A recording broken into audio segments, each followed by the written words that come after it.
Okay. Tammy, this is for you and your techs out there.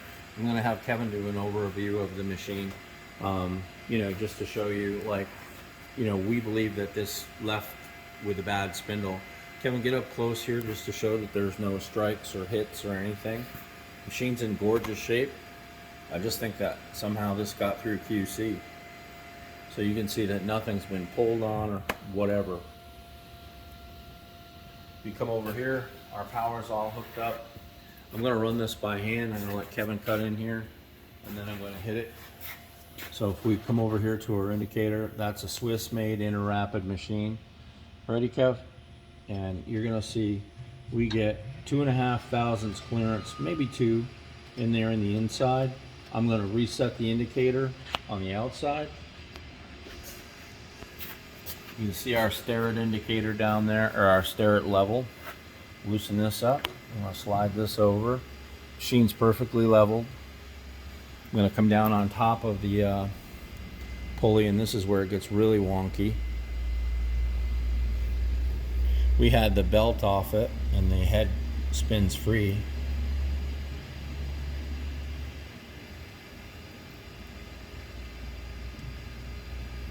There we go. Come on, Mark. And we'll put some preload on the indicator, get it up to 0, and watch this. We got about 5 thou on the top of that pulley right there, which of course all translates into run out. Now, if I were to put the indicator like this, and I come into the side of it, watch this run out on it.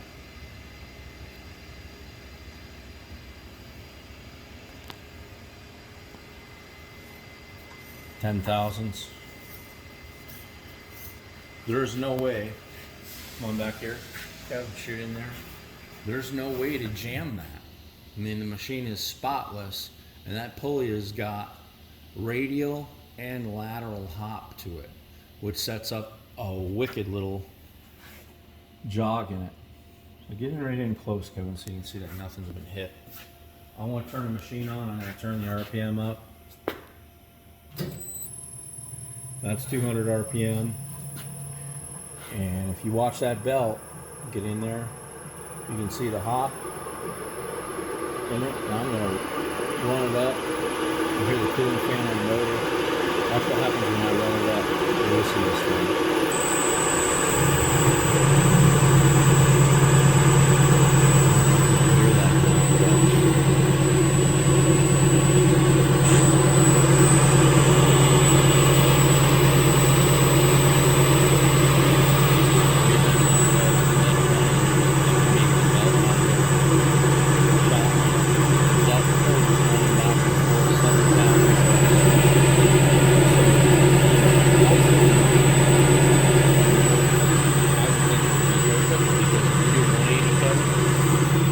Over here to this old Van Norman, our connecting rod boring machine, and you put a indicator here and indicator here, it runs out about 1/2 thou. So, and you can feel, come on back over here, you can feel a tremor in the machine. So if I come up here real careful like, ocean people, slide over, lock on, and I get onto top of my machine right here on the quill.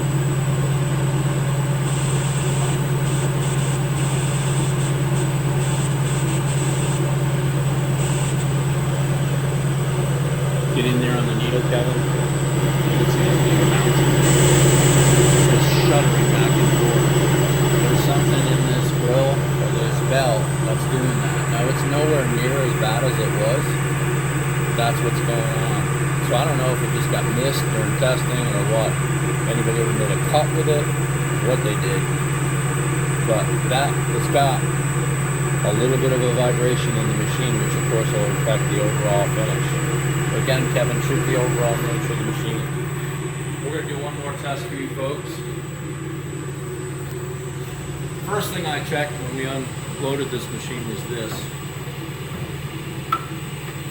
I wanted to see what the run out look like on this. I'm going to shut the machine off. I'm going to pull this guy over here. Spread the arms out a skosh.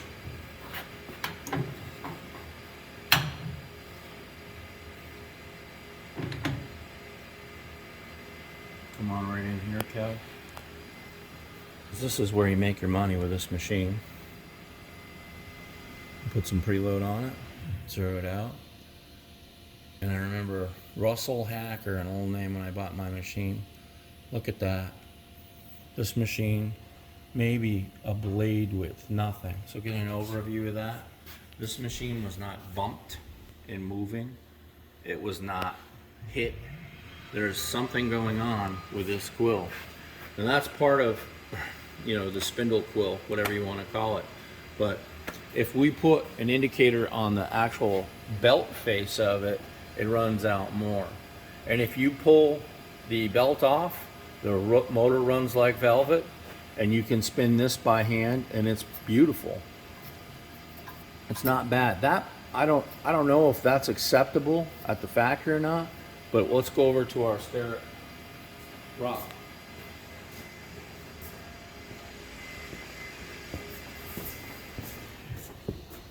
First thing you do is you look for wear patterns. This is a brand new bar, and the one thing I'm gonna say is, so we took this out because if you put this in, it makes a hell of a racket.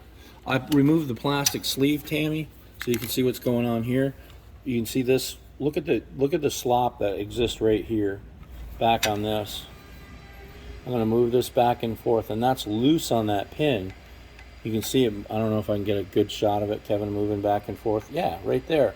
That's day one. Nobody, how do you wear that out on day one? So if you come over here, here's where the real issue is. And I've got this light bar back here. We're on our Starrett Crystal Pink Rock, and you're gonna see, get right down in here, Kevin. You're gonna see that this bar has got a hell of a twist. Can you get that? Where the light's coming right underneath the rock? Yeah, perfect. Now watch what happens when I roll it on the tail back here.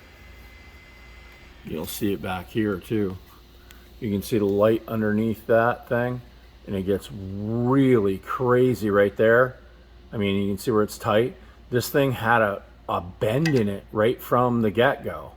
So I don't know if this was jammed or whatever, but when you put this into the quill or into the spindle, look at the wear patterns right here. We fired up the machine and we heard like a little noise. We're like, what the hell is that?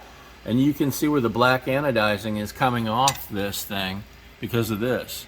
So, all right, well, maybe that got jammed or whatever, but look how loose this is right here. I don't know if this is a used bar or a bar from another machine or what, or it just got missed. But if you go back over to the machine,